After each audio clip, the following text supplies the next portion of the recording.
99.9 Punk World Radio FM. We are joined for a very special interview. It might be, January 11th here in Canada, but it's January 12th right where these guys are. We got Birmingham, United Kingdom's finest. We got Back Teeth right here live on the radio. It's like 2 a.m. out there, guys, if I'm not mistaken, like 1:32 a.m. 1:30. Yep. About that, yeah. 1:33. Well, I gotta Well, say, got I'm working a absolutely bit. honored. I never had anybody stay up this late for me, just to chat with punk rock with me. So with that being said, thank you guys for cutting into your sleep schedule. No problem. Thanks for No having worries, me. man. Always a pleasure. But I read, jumping right into it, because I'm not gonna, like I said before we went live, I'm not gonna take you guys away from your beds any much longer than we have to tonight. But diving right into this, man, taking you guys back a couple years ago, I read that you guys all met while partying at a punk rock holiday event. I was wondering if you can actually just tell us the story behind the band, the party, and of course, what made you guys decide to come together to form Back Teeth. I'll let Lewis take this one. So it was just after the pandemic, and I think Punk Rock Holiday was the first kind of international festival that we went to. I was with my partner Ruth and some friends. Paul was in the group as well. It was kind of like we'd hung out before, but didn't really know each other. And then as we were there, we met up with a couple of guys that I know from 10 years, 15, 20 years ago. If anybody remembers Punktastic Forum back in the day, there was a guy there that I knew, and he was there with a couple of people. And we were just in one of the after parties one night, and they were complaining, "Oh, we do this band, but we don't really enjoy it." And then Gus was like, "Oh, Lewis used to do bands." I'm like, "Oh, I've not done a band for years. Should we do a practice?" And we were like, "Yeah, let's do a practice when we get back." And that was kind of it, really. Just a bad idea on a drunken night holiday in Slovenia. Yeah, one drunken conversation, and look where we are. Yeah. So I was like, I've got a couple of songs I've been writing. I'll have a listen, see what you think. And everybody was like, yeah, we might as well have a go at that. There's 3 chords and a chorus there. Let's just start playing them. And then fast forward a couple of years, and we parted ways with our original bassist. And then Rich joined about a year ago now, maybe just over a year ago, I think. Yeah, I don't know. So yeah, Rich anniversary. like extension on the back of that, where Rich, because Dave had better things to do with his life than hang around with the 40-year-olds playing music. Had a new midlife crisis to get on board with. So, but I've known Rich on bass, played in Question the Mark for about 15 years from playing gigs as well. So we're kind of all pals somehow through the ether of punk rock bringing us together. And by the sounds of it as well, alcohol brought all you guys together. And for people that are listening to say alcohol does not solve everyone's problems, It creates problems. you guys are living proof that it actually does. Yeah, it creates problems like that. And us Here's to that. too many things. But yeah, it's the lubrication, isn't it? It's the sticky stuff that keeps us all going back for more.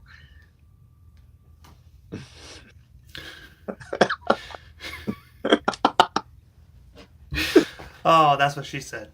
But, But also, with that being said, guys, what is the story behind the band's name? Like, how did you guys come up with the name Back Teeth? And I have to ask, was there anything else on the table that was maybe possibly a consideration that might have ended up as the band's name? How long is your show? yeah. I mean, I will admit, I don't have to go to bed for another couple hours. I know you guys are almost there, so it depends how much you guys want to talk. I think it took about 3 months of just like constant WhatsApp just going off, just bad name idea, just constant all day, every day, anytime, just random things coming through thick and fast. But yeah, so when I was just messing around with songs over lockdown, I'd actually just called it Back Teeth because I used to have a real problem with my back teeth. Like, my wisdom teeth had all come through wrong, and I had like a load of problems with them. So I just called it that because I was looking for some names. And then when we actually got the band together, we didn't have a name for ages. we went all through these names. Everything on that WhatsApp chat is ridiculous. Yeah, if we went back on that, it'd be like a good month's worth of just name ideas. Great names. And then I think it was like just before our first gig, and I think it was either Tom or Dave. We just went, we might as well just have back teeth. Yep, that'll do. So that'll do, pig. That'll do. It comes out of my dental issues, basically. I just thought it'd be quite funny if we went off the people are sick to the back teeth of us, which I guess is another part of it. But yeah, that's it, basically. Just a series of unfortunate events place right here. Well, I will say at least it took you guys. It might have took you guys 3 months to come up with a name, but at least you guys came up with a name. There's probably bands out there right now that are still wondering what the hell are we going to name ourselves and still don't know how. So I mean, at least you guys found something that works. Yeah. I mean, that's the thing though, because you always think if bands have picked a really bad name, I'm not saying ours is a great name, but you almost want to say to other bands, you could have gone with a good name. And it could take 3 months to come up with a bad name. So, who knows? 3 months for a mediocre name. Yeah. And also as well, you guys are currently signed to a record label as well called Little Rocket Records. I was wondering, what is the story actually behind this record deal? And of course, how did you guys get connected with them in the first place? Because they have so many amazing bands alongside you guys currently signed. I think signed is a very loose concept nowadays. But we're just friends with Graham, who runs a label. He was bass player out of the last bass player in Leatherface, and he got in contact with me a few years ago about some things he was thinking about. I got sent a couple of demos to do a couple of vocal things for a different project. It didn't work out, but we kept in touch. And I just sent him after COVID. I was like, here's some songs. What do you think of these? And straight away he was like, yeah, we'll put out a record. And that's how it kind of came about. We just kind of have that same DIY ethic that I think he looks for in bands that he works with, like Great Silence and Tearjerker. He's done the Roach Squad record. I mean, we're all kind of that similar hardcore kind of 90s, 2000s songwriting punk rock. It's, it's just an ethos that we're aligned with. And he just said, yeah, we'll put some records out. And we happily went along with it. And also, speaking of records that were put out, April 25th of 2024, you guys released your debut 4-track self-titled EP. Looking back almost 2 years, can you tell us the story behind this record? Because I have to say, I absolutely love what you guys did to it. Oh, thank you very much. Yeah. I think we're in the studio. Completely winged it. Completely winged it. With a friend that he just built a studio in his garden, and we were kind of it was a bit of a guinea pig project, wasn't it? Yeah. So we went down over a couple of weekends to London and helped him kind of really sort out his sound more than anything. And that's where we're friends with Jeff from Her Head's on Fire. And what did I do? I helped him with something. I said, do me a favor and can you do a bit of production work on this record for us? So it kind of went all the way through around the world. He passed around a few times. The bit. So we recorded with a friend helping with the studio. Then it got sent to Jeff in where does Jeff live? Chicago. Yeah. It got produced in Chicago, came back. We had a friend Daly master it, and then we just kind of stuck it on a 7-inch, and that was our entrance into having actual physical songs put out, which doesn't really happen that much nowadays. And I gotta say, "Weekend at Loosely's" is actually one of my favorite tracks off this record, man. I really love how you guys chose that to actually end the EP. Well, yeah, that was kind of we put that together just to send to Tony, basically, to see if we could get on Fest. I think And the plan worked. Yeah, we'll do a song about Fest. We'll do a song about Lucy's, and hopefully, if we keep bothering like Tony or the Fest guys enough, we get to play. I mean, Rich played with Question the Mark 10 years ago for Fest. Yeah, twice. Fest 17, 18, I think it was, something. 17, 18. I played Fest 13 with an old band of mine. And I've always thought I want to be part of that group of bands that play things like Fest, like Pooza, like, I don't even know, Manchester Punk Fest, Punk Rock Holiday. So those are all kind of like the things we've got on the checklist. So I don't know whether we've got to write songs about all of them to get on, but it might help. And how many times do you have to send this song to Fest, to the organizers of Fest, before they actually finally got you on? Was it like a one-take, Tony, you just sent the link and they're like, holy, we have to get you guys on?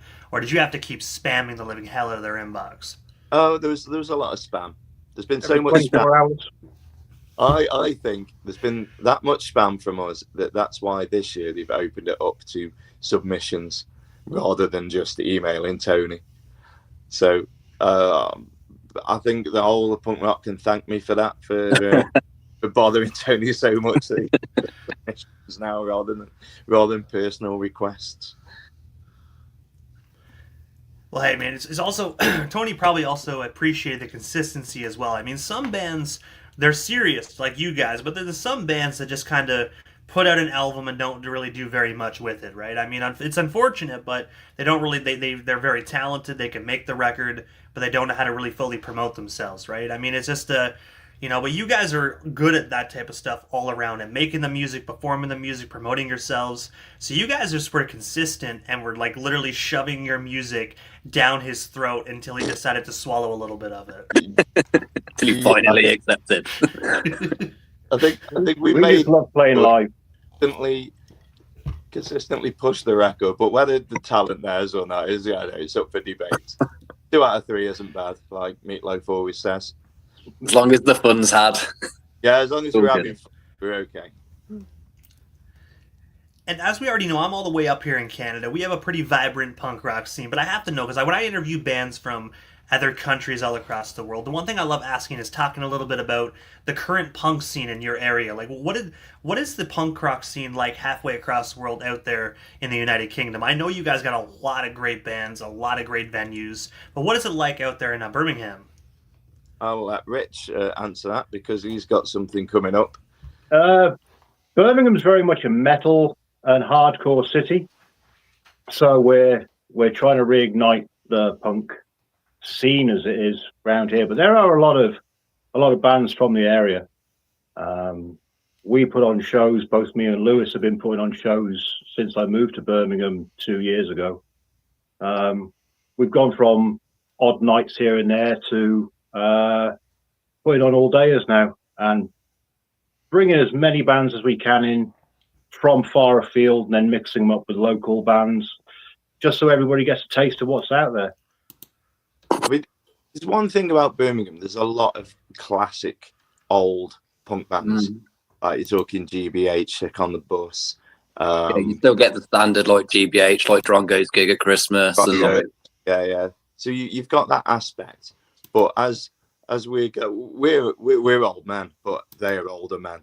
I mean, they're 60s now, and trying to drag. They're the bigger boys. Yeah, trying to drag those to our little gigs is a bit of a thing. But yeah, we try and get as many people as we can to all the shows. It is difficult. I mean, you've got London and you've got Manchester, who have amazing scenes, and we're right in the middle. And we kind of like we're trying. We're really trying. So it's nice to get bands on tour that we're perfectly placed in the middle of the country for bands to pass through us on the way to somewhere else. So we just try to capture that.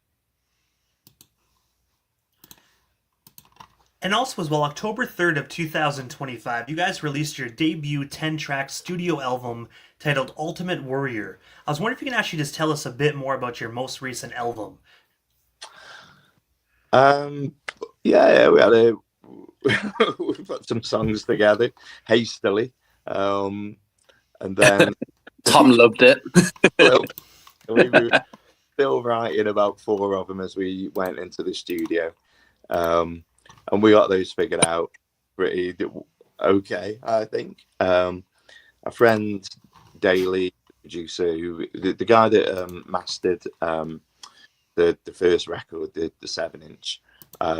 We became quite good friends off the back of that, and he said he'd really like to make an album with us, and he's really in demand over here from like big bands. He does a lot of production for proper bands, main stage festival bands, and to get the time with him, we had to book in quite hastily.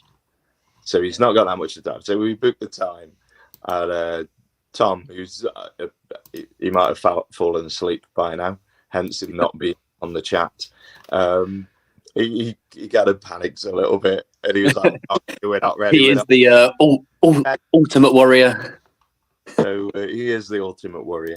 So we kind of turned up at the studio after almost writing the songs and just got the drums down, then we got the bass down, and we got the guitars down, and went back. Yeah, it was such a great recording experience.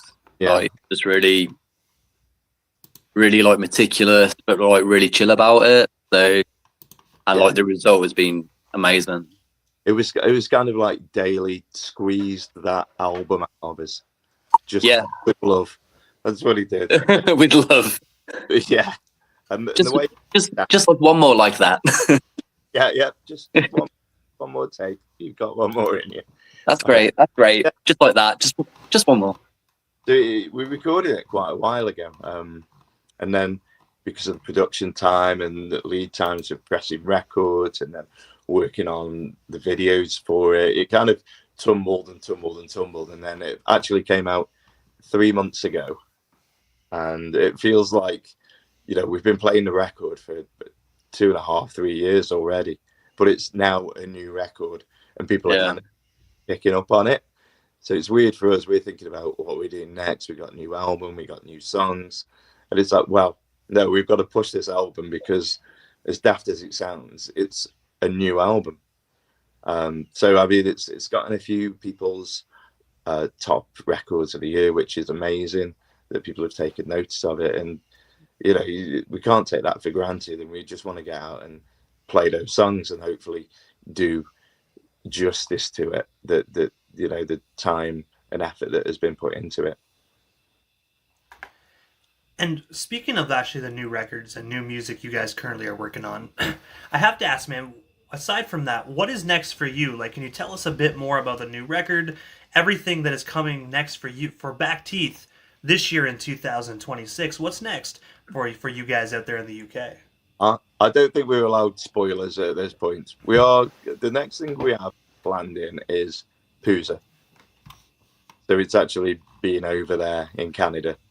We're working on a couple of dates. We don't know exactly what's going on, but there's a couple of things over there. We're in the process of demoing some songs. We've got some floating about.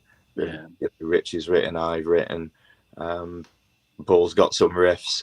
We're all going to go around each other's house and figure out how to play them with each other, and then just go to the studio and hammer them out, get some nice bits together, take them to Daly, see what magic he can do, pull another album out at some point in the next couple of years. I'm squeezed out.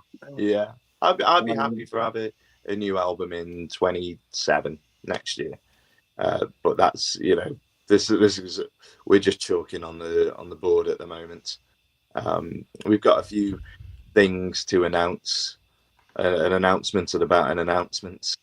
Classic local band. Big things coming. Doing a tour in March and April.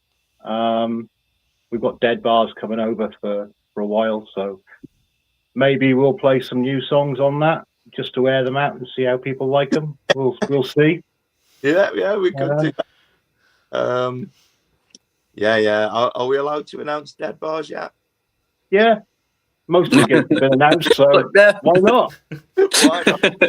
This is Dead Bars. Get ahead of the curve.